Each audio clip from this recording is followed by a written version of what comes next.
तर फायनली नकुल आणि मी बिहारमधल्या पटना स्टेशनला उतरलो. इकडं थंडी भरपूर आहे आणि इकडंच आम्ही फ्रेश होऊन इकडचं लोकल स्ट्रीट फूड खायला गेलो.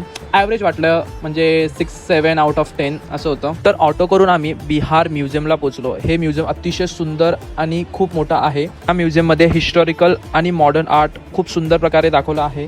मौर्या गुप्ता काळातले वस्तू, कला आणि सांस्कृतिक भांडार इथे आहेत. इथे बुद्धांची जीवनशैलीत असलेल्या मूर्ती, प्राचीन अवशेष आणि तपश्चर्या दर्शवलेले कला पाहायला मिळतात.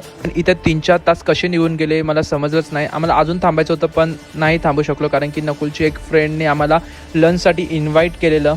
रुचकर जेवण जेवून आणि फॅमिलीसोबत गप्पा गोष्टी करून आम्ही तिथून निघालो आणि महावीर मंदिरात गेलो.